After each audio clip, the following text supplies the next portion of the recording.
Shalom, peuple de Dieu. Demeurons tous bénis dans le nom puissant de notre Seigneur et Sauveur Jésus-Christ de Nazareth. Alléluia. Que toute la gloire revienne à notre Seigneur et Sauveur Jésus-Christ pour cette grâce excellente qu'il m'accorde à ce jour pour venir encore exhorter à son peuple, pour libérer un nouveau message de l'exhortation très édifiant à son peuple. Alléluia. Donc vraiment, j'implore déjà le Seigneur, dans sa grande bonté et sa miséricorde, de continuer encore à nous rappeler et nous perfectionner davantage dans son amour. Alléluia. Son amour qui est en nous, le discernement, la sagesse, l'humilité, la simplicité, la compréhension, la bonté, la charité. Alléluia.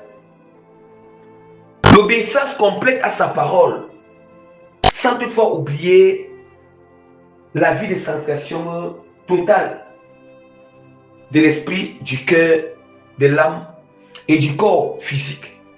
Sans cette vie, personne ne verra le Seigneur. Etc. Parce que vraiment il y en a des choses que vraiment le Seigneur a davantage perfectionné en nous. Bien aimé, vraiment, je vais déjà recommander cette séance, autant pour moi, ce moment d'exhortation entre les mains de notre Seigneur Jésus-Christ, à travers une courte prière. Père puissant, je te glorifie, je te magnifie et je te dis merci de m'accorder encore la force, la capacité et la grâce ce jour pour venir exhorter à ton peuple. Père, je lève mes mains vers ton son trône, non seulement en signe de faiblesse, en signe de reconnaissance de ta grandeur, que c'est toi qui es la source. C'est toi, Père, qui inspire. Je t'en supplie, Père Tout-Puissant. Car tu as dit dans ta parole, ce n'est pas vous qui m'avez choisi, mais c'est moi qui vous ai choisi et établi afin que vous alliez et que vous portez des fruits. Père, je t'en supplie en ce moment, Papa. Accorde-moi, Papa, la grâce. Accorde la grâce, Seigneur, de porter des fruits, Père, de produire des fruits en ce moment, Père, en enseignant à ton peuple, en communiquant ta volonté à ton peuple. Et je t'en supplie, Seigneur, ne laisse pas que cette parole ne tombe au sol. Ne laisse pas, Père, que ces fruits qu'ils vont consommer, Père,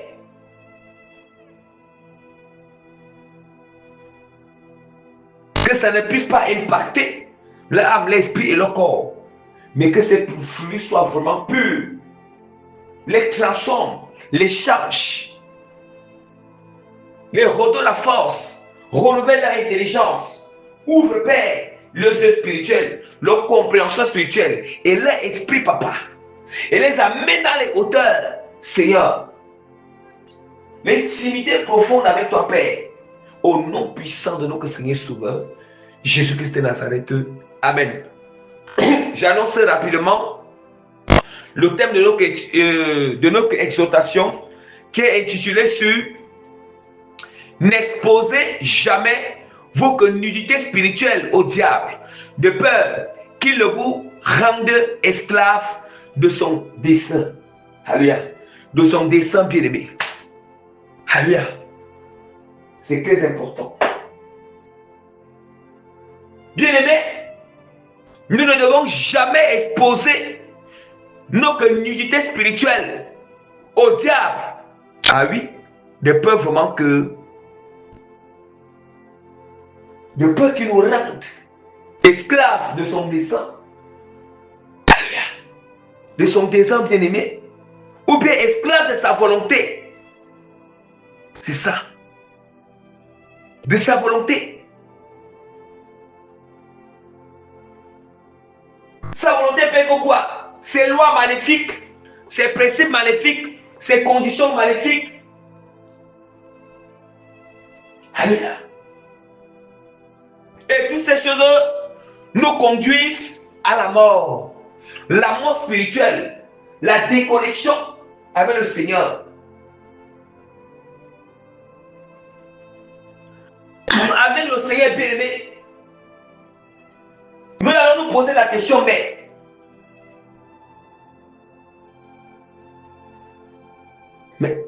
on va se poser la question que c'est quoi la nudité spirituelle? Ou bien, mais qu'est-ce qui est à l'origine? Qu'est-ce qui est à l'origine de la nudité spirituelle bien-aimée? Ça veut dire, s'il y a nudité spirituelle, il y a aussi vêtements spirituels. Alléluia. Il y a vêtements spirituels. Déjà, je vais là rappeler quelque chose. Lorsque tout païen, tout chrétien tiède, je vais d'abord rappeler la chose pour que ça soit plus clair dans l'esprit de tout le monde. Tout chrétien tiède et tout païen, ils n'ont pas le vêtement spirituel. Ils sont nus spirituellement. Je vais vous expliquer. Ils sont nus spirituellement. Ils n'ont pas de vêtements spirituels. Ces vêtements spirituels, c'est quoi? Oh, nous savons que le vêtement spirituel, c'est le vêtement de feu que le Seigneur a mis sur l'enfant prodigue bien-aimé. Lorsque l'enfant prodigue bien-aimé s'est détourné de la parole, s'est détourné, l'enfant prodigue bien-aimé,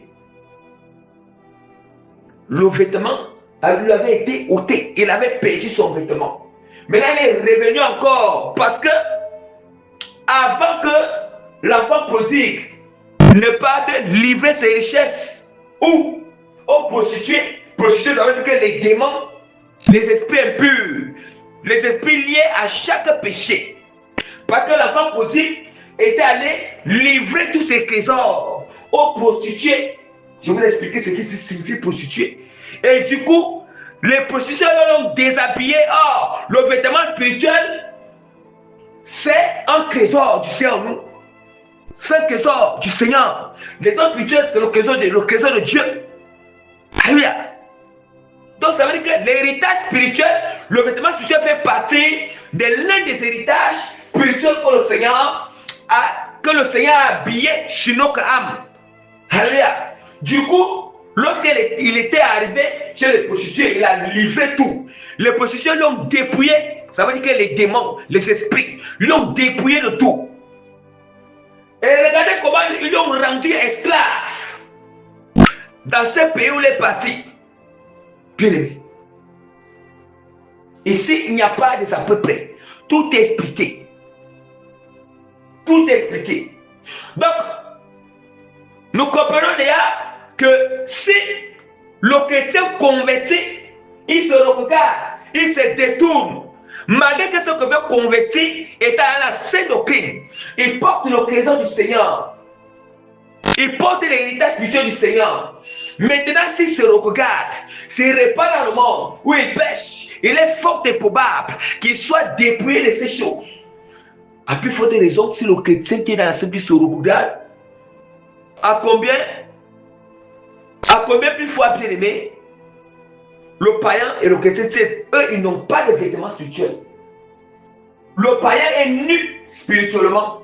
Le chrétien est nu spirituellement.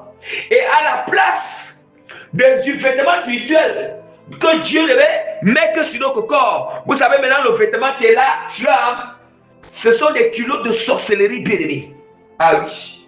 Voilà pourquoi certaines personnes vont voir dans les sorcelleries là en culotte et nu en haut. Là, ça veut dire que là, la personne n'a pas le vêtement spirituel. La personne doit chercher vraiment, il doit vraiment chercher vraiment la face du Seigneur pour se répartir chez chacun de ses doctrines. Parce qu'une personne qui se recouvre dans un songe, certaines personnes se recouvrent dans un songe, il est torse nu en haut avec une culotte en bas, culotte noire. On appelle ça une culotte de sorcellerie inconsciente. C'est ça que le diable met sur un gens. Nous allons voir certaines personnes, ils ont un songe. Il est torse nu en haut. Et puis maintenant, il a un pantalon noir. Ça, ce sont les habillements de sorcellerie inconsciente, les habillements maléfiques du diable, les habillements de malédiction. Tant que bien aimé, ces habillements sont encore bien aimé, tu vas rôder sur place. Ça veut dire que tu appartiens au diable, tu es esclave du diable. Esclave du diable. Or, nous allons parfois voir certains habillements de la Sainte Doctrine. Nous sommes dans la Sainte Doctrine, certains habillements. Dans la Sainte Doctrine, on ne met plus ça. Mais je me retrouve dans le sommet. Je peux parler par exemple avec les sœurs. Peut-être dans la Sainte Doctrine, elle ne met plus le pantalon, elle ne met plus les mèches, elle ne met plus peut-être les ornements, mais elle se recouvre avec ça dans le songe. Ça veut dire que là, il y a un problème. Ça veut dire que là, il y a une ouverture de porte. Tu as ouvert une porte. Et lorsque tu as ouvert une porte, ça veut dire que l'ennemi, lui, il a essayé de venir parce que il est question que comme tu t'es vu dans le songe, c'est ton état d'âme. C'est ton état d'âme. Ça a fait comment pour que ça soit sur ton âme? L'ennemi ne pourra pas avoir l'égalité ou le pouvoir de venir te mettre le pantalon encore sur ton âme. Étant donné que physiquement, tu ne portes plus le pantalon. Hein? Le pantalon ou les mèches encore. Ou bien les ornements, ça veut dire qu'il y a l'ouverture de la porte. La personne va chercher là où il a ouvert la porte. La personne va se répartir. Ah oui. Ou bien des mèches sur la tête bénéfique. Il y a un problème. Ça veut dire que même si tu es dans la Sainte Doctrine, même si ça veut dire que quelque part, il y a ouverture de porte d'une manière inconsciente ou consciente. Et là, vraiment, il faut vraiment se répartir. Il faut chercher à bien se sanctifier davantage. À bien se sanctifier davantage. Est-ce que nous comprenons la portée? La portée, ça veut dire que si tu te recouvres en pantalon, en fait, en habillé indécent, dans le rêve, les femmes qui sont dans la Sainte, ça veut dire que là, spirituellement, tu es nu. Tu es nu spirituellement. Parce que tu n'as pas le vêtement du Seigneur en toi. Là, vraiment, ton âme est nue spirituellement. C'est ça. Ou bien, parfois, c'est des femmes qui vont se recouvrir dans les rêves, peut-être. Comment dire? Vous voyez? Ou bien, elle constate que dans le rêve, mais comment? Ça veut dire qu'elle a une mini-jupe, ou bien un pantalon en noir, et puis maintenant, soit vraiment, elle a habillé d'une manière dépravée en haut, ou bien torse nu en haut, bien aimé. Ça veut dire que là, ça veut dire qu'il y a aussi un problème. Ça veut dire que spirituellement, il y a vraiment, la personne a perdu son vêtement spirituel. La personne a vraiment perdu son vêtement spirituel. Il faut que la personne le récupère. Et pour récupérer, il faut déjà entrer, il faut déjà commencer à s'auto-examiner. Où est-ce que j'ai ouvert une porte? Où est-ce que j'ai ouvert une porte? Auto-examiner. Auto-vraiment examiner. J'ai ouvert une porte où?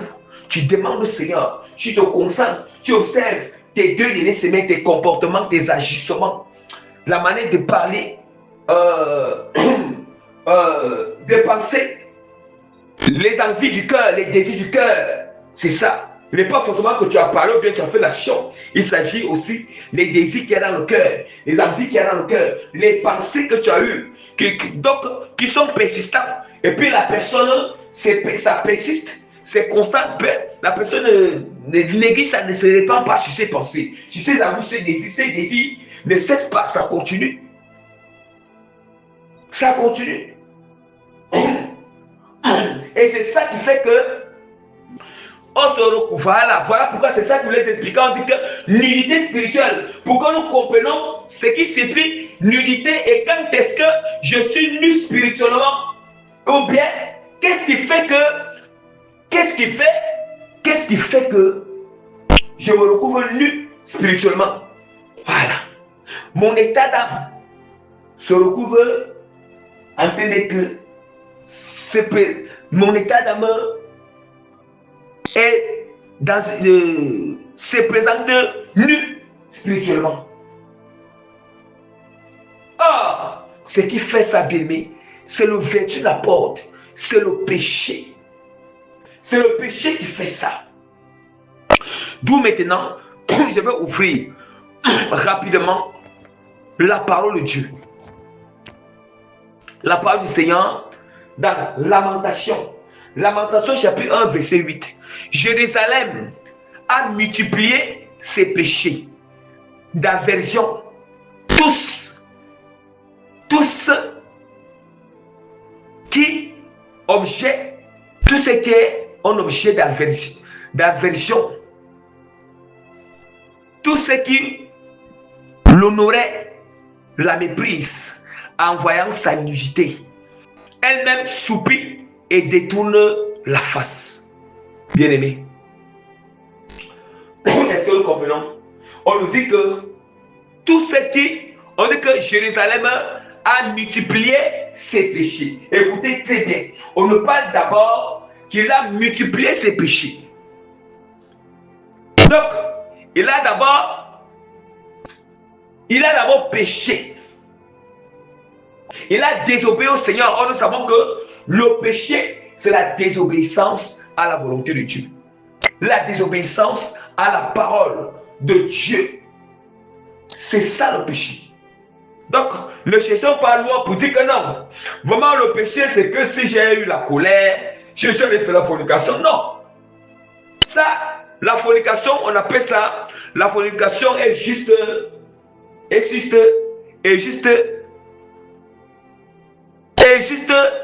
l'un des éléments de la désobéissance. Ou bien l'un des péchés. Voilà. Mais on dit que le péché au complet, le péché même, c'est la désobéissance à la volonté de Dieu. Nous comprenons que si nous restons dans ce terme, que c'est l'obéissance, la désobéissance, pour moi, la désobéissance à la parole de Dieu, nous voyons bien que Dieu peut nous donner seulement une instruction dans notre intimité avec lui. Juste une instruction que nous voyons qu'on néglige ces détails. Et que on se rebelle, on ne peut pas mettre en pratique. Il est fort et probable qu'à travers cette désobéissance, une porte soit ouverte. Et si tu es allé avec Dieu, le diable peut bien te venir te dépouiller pour que tu restes nu spirituellement. Ah oui. Pourquoi cela arrive lorsque Dieu est à l'attention plusieurs fois? Et puis, tu ne veux pas écouter. Donc, nous comprenons bien que Jérusalem a multiplié ses péchés. C'est pourquoi elle est un objet d'aversion. Comprenons bien. C'est quoi l'aversion? L'aversion, c'est un fort sentiment de dégoût. Voilà. Un fort sentiment de dégoût, bien-aimé. Et dans ce fort sentiment de dégoût, ça donne naissance au rejet. Est-ce que nous comprenons? Imaginez, bien physiquement. Prenons par exemple avec ce qui s'était passé avec Absalom. Absalom, les familles qu'il avait commis avec sa demi-sœur. Autant pour moi, je m'excuse, c'est pas Absalom.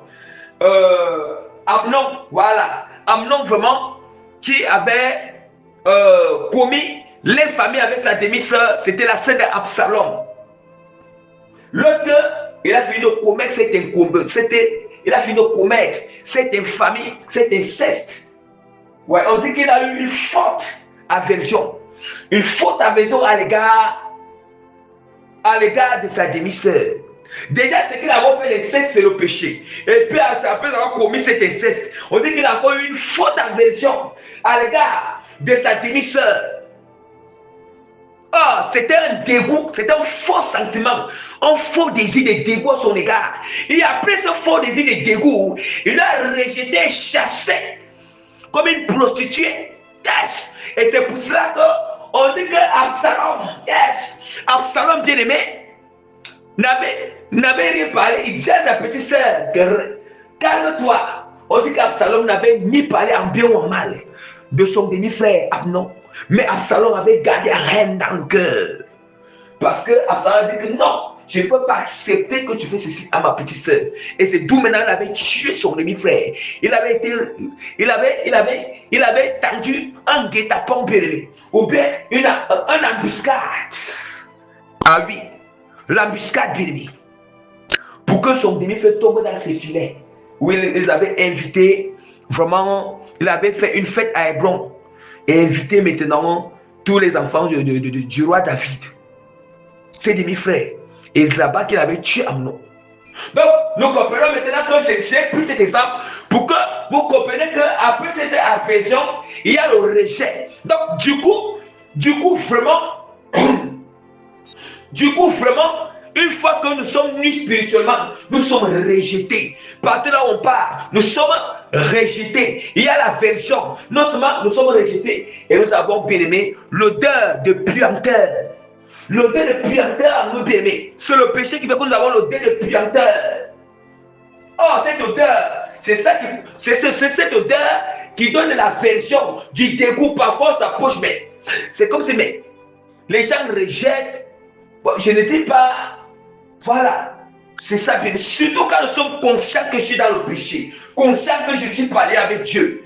Parce qu'il y a deux types de rejet. Il y a un rejet que parce que là, nous sommes désobéissants, on n'obéit pas au Seigneur. Et là maintenant nous sommes nus spirituellement. Et là ce péché nous fait dégager, nous fait sentir d'une odeur nauséabonde. Du coup, cette odeur nauséabonde qui provoque l'aversion. Physiquement les gens le voient, mais spirituellement il y a une aversion spirituelle. Les gens, ils ont un dégoût à nos regards. Ils rejettent bien. Ils ne veulent même pas entendre ce qu'on dit. C'est comme si, vous voyez un peu, ce sont des choses spirituelles. Ce sont des choses spirituelles. Alléluia, continuons. Car c'est pourquoi elle est l'objet d'aversion. Parce qu'ils ont péché. Tous ceux qui l'honoraient la méprisent, entendez bien. Tous ceux qui l'honoraient la méprisent. Parce que quoi? Parce que Israël avait déjà perdu le manteau du Seigneur. Ils avaient perdu l'héritage du Seigneur. Ils avaient perdu, bien-aimé, la grâce de Dieu, la lumière de l'Éternel. Ils avaient perdu la présence du Seigneur. Est-ce cet esprit de l'Éternel? Ils avaient perdu. Mais là, maintenant, on dit qu'ils sont en train de mépriser Israël. Oh, Israël ici, c'est quoi? Israël spirituel, c'est l'Église. Et l'Église, c'est l'ensemble de chaque membre. De chaque membre.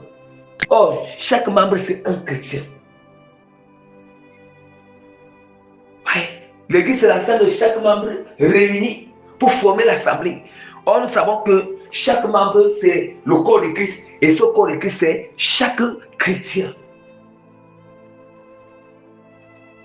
Voyons, nous comprenons déjà. Nous comprenons déjà. On dit que tous ceux qui l'honoraient la méprisent en voyant sa nudité. En voyant sa nudité ici, il s'agit d'une nudité spirituelle. En voyant sa nudité, ça veut dire qu'il n'y a plus l'héritage du Seigneur dans ton corps. Il n'y a plus le vêtement de Dieu dans ton corps. Et il n'y a plus vraiment l'image, la présence, la lumière de Dieu en toi. Mais tout ce qui est là, dans l'âme, c'est ça qui se trouve maintenant dans l'âme. Voyez maintenant. Et c'est ça, partout là où tu pars, c'est ça que la chose est imprégnée, c'est marqué.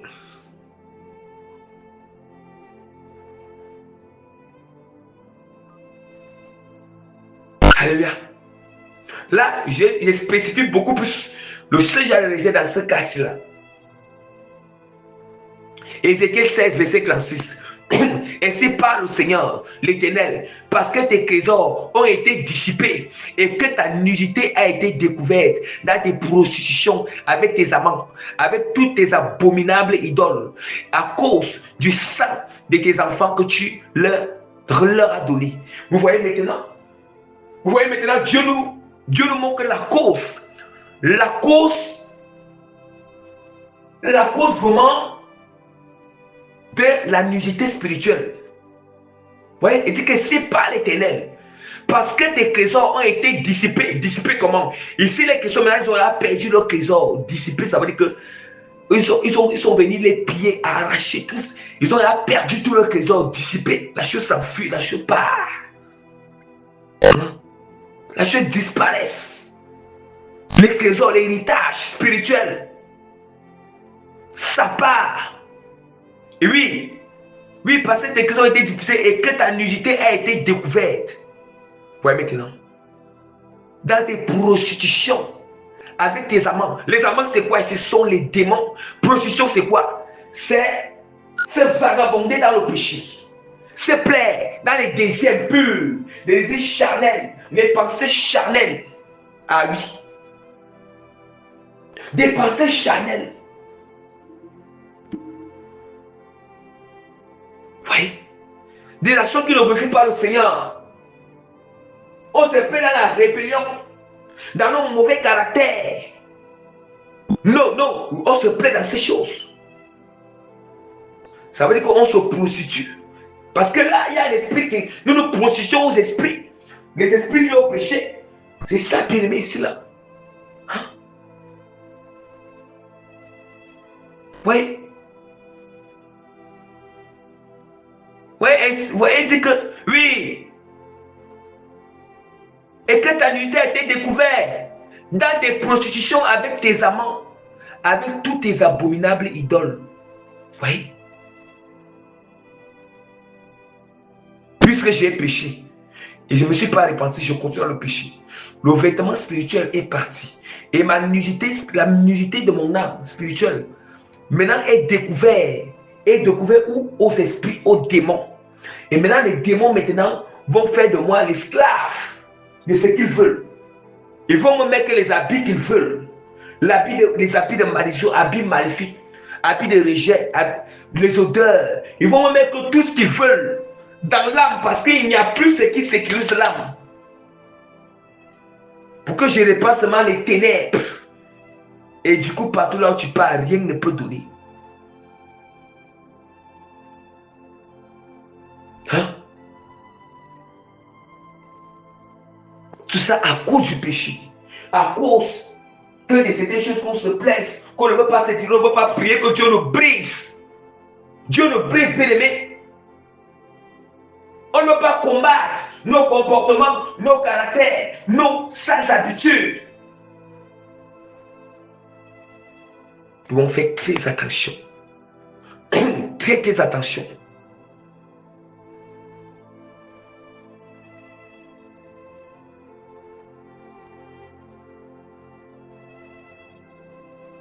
Ils ont découvert la nudité spirituelle.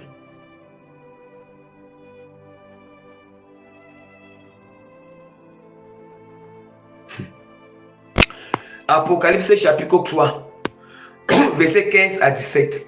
Je lis au nom puissant de Jésus de Nazareth. Je connais tes œuvres. Je sais que tu n'es ni froid ni bruyant, puisque tu es froid ou bruyant. Ainsi parce que tu es tiède et que tu n'es ni froid ni bruyant, je te vomirai de ma bouche. Parce que tu dis, je suis riche, je me suis enrichi, je n'ai besoin de rien. Parce que tu ne sais pas que tu es malheureux, misérable, pauvre, aveugle et nu. Vous voyez maintenant? Vous voyez maintenant, bien-aimé? Vous voyez maintenant comment on nous fait comprendre que le chrétien tiers est nu. Il est nu. Ce n'est pas moi, c'est la parole. On dit que nous savons que les caractéristiques ce qui caractérise le chrétien tiers, c'est quoi? C'est l'absence de vivre la parole de Dieu totalement ou complètement, ou de vivre la sainte doctrine complètement.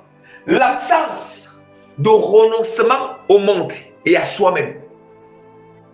Voilà les caractéristiques du chrétien tiède. Ça veut dire que un pied là, un pied dehors. Il met en pratique les versets du Bible, les passages bien qu'il arrache. Et c'est ça aussi qu'il prie. Oh, ce sont les passages qui sont liés à la bénédiction. C'est ça que eux ils aiment. Mais les personnes qui parlent du péché, ils n'aiment pas ça. Ils vont tordre, ils vont diaboliser. Ils vont diaboliser. Voilà, les chrétiens tièdes n'ont pas une vie de sanctification. Jamais. Ils n'ont pas une vie de sanctification.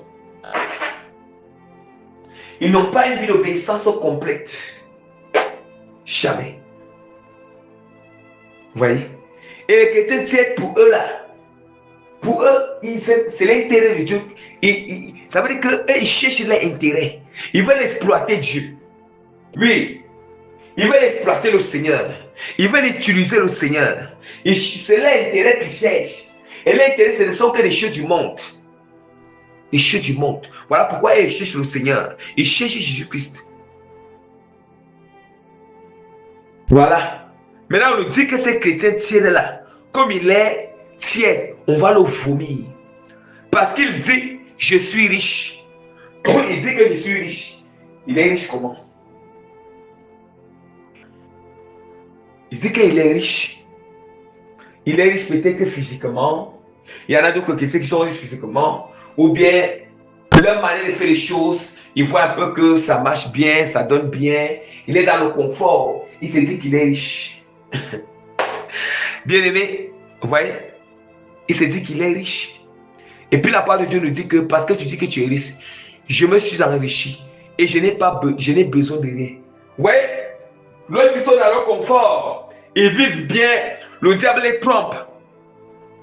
Elle les trompe. Les encaisser dans les filets. Afin que tout marche toujours bien avec eux là. Vous voyez? Surtout ceux à qui les choses marchent bien. Ils se disent que tout marche bien avec lui. Il n'a besoin de rien. Il n'a pas, surtout les riches là, qui sont tièdes, qui se tiennent. Il se dit qu'il n'a besoin de rien. Il est dans son confort, tout donne bien. Il a le travail, il a l'argent, il peut payer toutes les factures, et tout ça. Il satisfait sa famille et tout bien. Il se dit qu'il n'a besoin de rien. Il n'a pas besoin de rien de quoi? Il n'a pas besoin de sanctification profonde. Il n'a pas besoin de repentance profonde. Il n'a pas besoin de détourner de ses mauvaises œuvres. Il n'a pas besoin. Voilà. On nous dit que parce que tu ne sais pas que tu es malheureux, misérable, pauvre, aveugle et nu.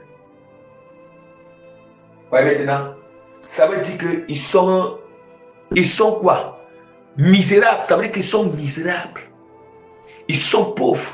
Ça veut dire qu'ils sont pauvres spirituellement. Ah oui. Pauvres de la vie de sanctification. Pauvres de l'obéissance. Pauvres de l'intimité avec le Seigneur. La vie d'intimité. Pauvres de la vie des jeunes. Pauvres de la vie bien-aimée. De renoncement. La vie de renoncement. Pauvres.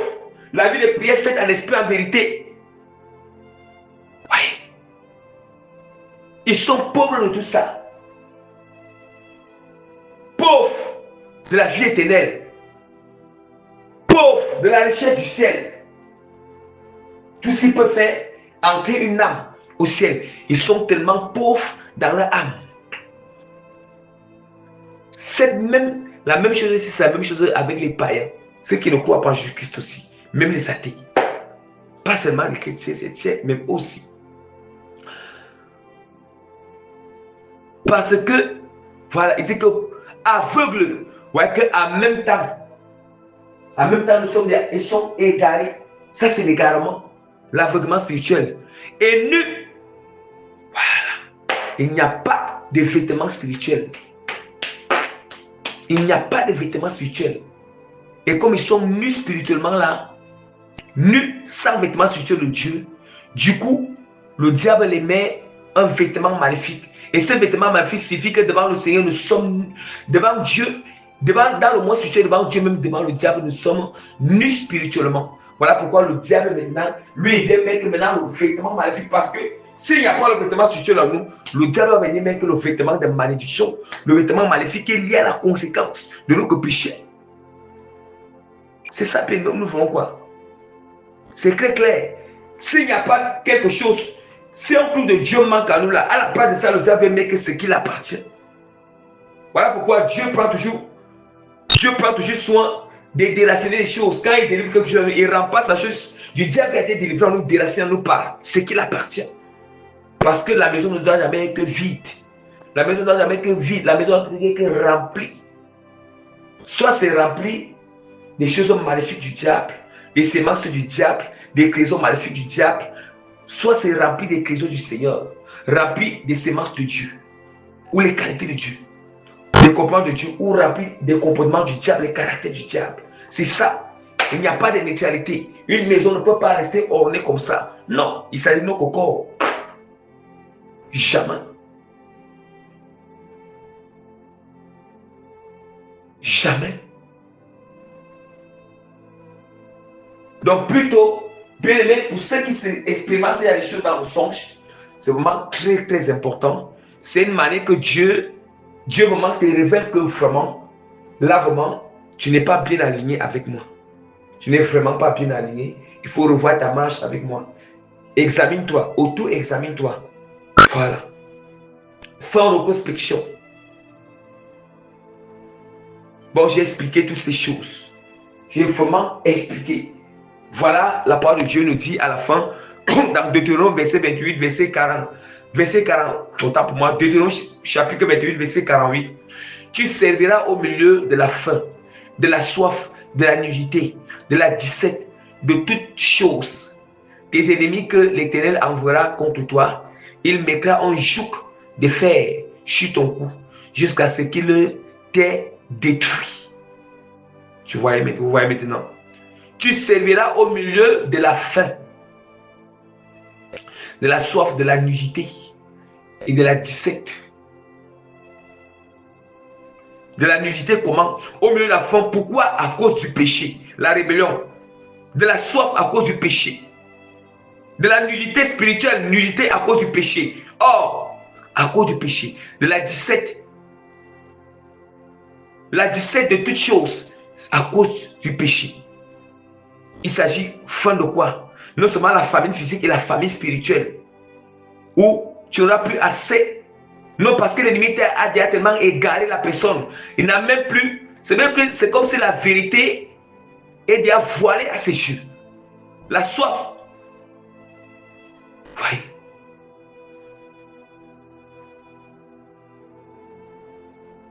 Voyez. Tes ennemis que l'Éternel enverra contre toi, il mettra un joug de fer sur ton cou jusqu'à ce qu'il t'ait détruit. Ça, c'est dans le cas où tellement qu'on ne veut pas se repentir, on persiste dans la rébellion. Avertissement sur avertissement, on persiste. Dieu dit, on persiste. Alléluia. Donc, vraiment que toute la gloire revienne à notre Seigneur et Sauveur Jésus de Nazareth. Par la grâce du Seigneur, je mets le sceau du Saint-Esprit sur cette exhortation. Je mets les cachets et les témoignages sur cette exhortation. Je mets davantage la signature authentique de l'autorité du nom puissant de cette exhortation. Et je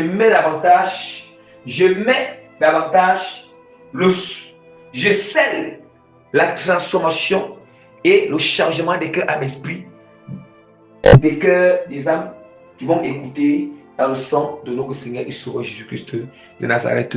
Amen.